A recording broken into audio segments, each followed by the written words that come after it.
Buenas, ¿cómo estamos? Bueno, acá nos encontramos con otro capítulo más de la parte esta de fisiología renal. En primer lugar, paso a saludarles por el Día del Padre. Estamos en el Día del Padre, así que estuve cocinando a la mañana y bueno, ahora me tomé un trabajo para presentarles esta clasecita, para seguir con esto de la fisiología renal que es tan apasionante. Como habíamos visto en presentaciones anteriores, es importante entender que el riñón aproximadamente filtra la sangre, es el ultrafiltrado de la sangre, que es la producción de orina, aproximadamente 180 litros en el día, que corresponden aproximadamente a 125 mililitros minuto que habíamos visto antes. Por 1440 minutos que tiene el día, más o menos 180 litros filtra de sangre. Ese filtrado de 180 litros se reabsorbe casi en su totalidad. Y fíjense que de los 125 mililitros minuto, más o menos produce 1 mililitro por minuto, lo que corresponde a 1500 mililitros en el día, que es 1,5 litros aproximadamente en condiciones normales. Y esto ustedes saben que varía con distintos mecanismos que tenemos nosotros para regular la producción de orina concentrada o diluida. Fíjense ustedes que si no tuviéramos el riñón, moriríamos aproximadamente en 10 minutos si perdemos esa cantidad de líquido, porque solamente tenemos 42 litros. Si pesamos 70 kilos y tenemos 22 años, tenemos 42 litros de agua y esa expuesto al riñón que podría perderse y aproximadamente en 10 minutos estaríamos muertos. Eso sucede con la enfermedad de cólera, pero no es el riñón en este caso el que no retiene el agua, sino que en este caso el que pierde agua es el colon, pierde mucha agua de cloruro de sodio y nos puede matar, y ahí viene la alta mortalidad del cólera, que es una enfermedad que prácticamente está erradicada en nuestro país. Otra de las características funcionales del riñón bastante interesantes, y esto lo dejo para que ustedes lo averigüen, es que es un hábito retenedor de sodio.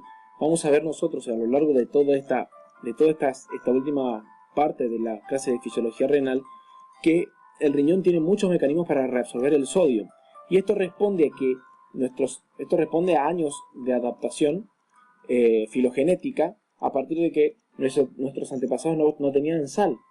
Entonces el riñón era un estratega y cada vez que tenía un poquito de sal en los alimentos la retenía. Sin embargo, hoy la cosa es bastante diferente. Mucho más difícil es tratar de desembarazarse de la sal para el riñón. Por eso las dietas ricas en sales, sabemos las consecuencias que tienen, y las poblaciones que no tienen sales en sus alimentos casi no tienen una prevalencia de hipertensión esencial. Bueno, a partir de esta pequeña introducción vamos a encontrarnos con este primer segmento que se denomina túbulo contorneado proximal, el cual lo dividimos en tres partes: un segmento contorneado y un segmento recto. El segmento contorneado corresponde a S1 y S2 y el segmento recto a S3. Hay algunos cambios que van sucediendo, pero en general en esta parte de la reabsorción se reabsorbe prácticamente el 70% del agua. El túbulo contorneado proximal reabsorbe alrededor del 70% del agua, del cloruro de sodio, del potasio y algunos otros iones filtrados, como vemos también muy bien el cloro. Nos vamos un poquito hacia aquí arriba y dice: una vez filtrada la sangre y situada en los túbulos de las nefronas, se produciría un proceso de equilibrio por difusión mediado por distintos mecanismos de pasaje con el fin de restituir los iones filtrados a los capilares peritubulares para que sean reabsorbidos a la sangre y se cumpla esto de que yo le digo que solamente de esos 180 litros poco se elimina como orina, 1 mililitro minuto o 1500 en el día. Perfecto. Fundamental para mantener el volumen y la presión arterial. A nivel de S1 vamos a reabsorber sodio y glucosa a partir de SGLT2. Es muy importante que retengan que acá está SGLT2, que es este cotransportador de sodio y glucosa, que transporta sodio y glucosa a favor del gradiente de concentración, pero es el tipo 2 porque el tipo 1 está a nivel intestinal. El sodio y aminoácido, que también es un cotransportador y que va a favor del gradiente, y un contratransportador de sodio y protones, como podemos ver acá, que mete sodio y saca protones. Pero ¿qué sucede con esto en el primer segmento? Cuando la orina va llegando a este segundo segmento, por esta gran pérdida de sodio, y la llegada de protones, hay una modificación del pH, y también hay una alteración en las cargas. porque se absorbe mucho sodio, es decir, que se pierde bastante carga positiva. Entonces nos encontramos con esta situación que acabamos de marcar. Una alta carga negativa que provoca un cambio de la polaridad. Acá vemos menos 3 milivoltios de esta zona que es del espacio tubular con respecto al espacio intracelular, que está con una carga netamente positiva. Eso hace que el agua por arrastre genere el pasaje de algunos iones. Y también, por supuesto, como acá es positivo, el sodio no tiende a entrar al medio intracelular, porque carga positiva con carga positiva se repelen, y entonces en vez de ir con el agua, que generalmente va el sodio con el agua, lo que hace el sodio es generar un pasaje paracelular. Ustedes ven cómo hace el sodio y pasa por este lado. ¿Por qué pasa el sodio por acá? Porque las cargas intracelulares positivas no le permiten. A su vez, el cloro pasa con el agua por arrastre, por este mecanismo de arrastre, porque sí, el cloro lo puede hacer porque tiene cargas negativas y se va hacia las cargas positivas. El cloro con el agua va tanto de manera paracelular como de manera transcelular, o sea que también atraviesa el medio intracelular para ir después al intersticio y a la sangre.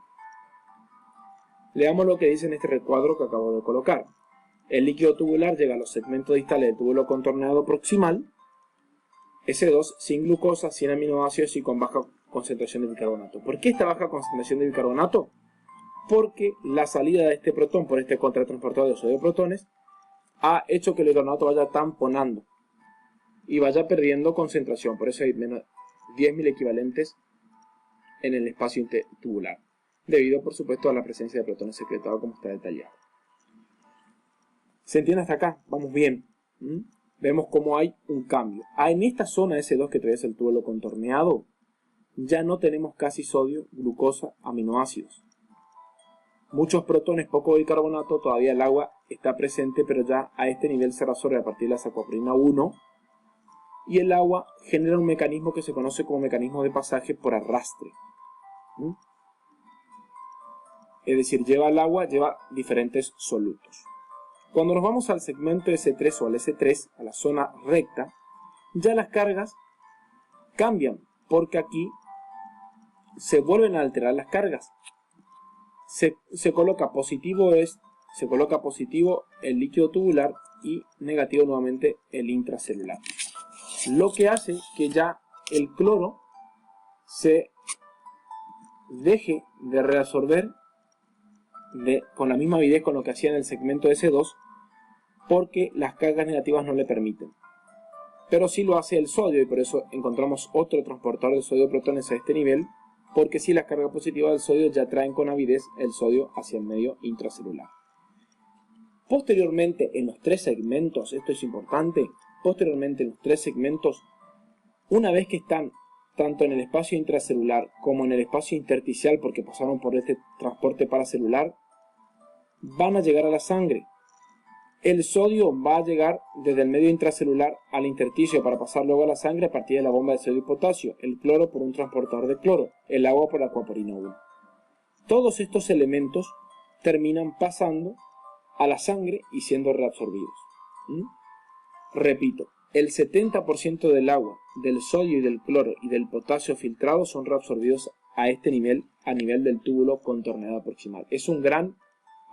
Tiene mucha avidez, es un gran absorbedor de agua y de distintos solutos. Pero tratemos de hacer una correlación clínica, y para eso coloqué este apartado a la derecha de la presentación. ¿Qué podemos decirles de los diuréticos osmóticos y de los pacientes diabéticos con el transporte máximo de glucosa? Cualquier situación que suceda en este lugar que haga que el soluto no pueda reabsorberse, por ejemplo, que no exista un transportador en la membrana para que no pueda reabsorberse, o bien que se sature el transportador, como en el caso de los pacientes diabéticos, y ya vamos a explicar cómo, hace que permanezcan los solutos en esta zona, es decir, en la zona tubular, intratubular, y eso hace que el agua no pase hacia el medio intracelular, porque hay una alta concentración de solutos en este lado, entonces el agua va a tender a quedarse acá.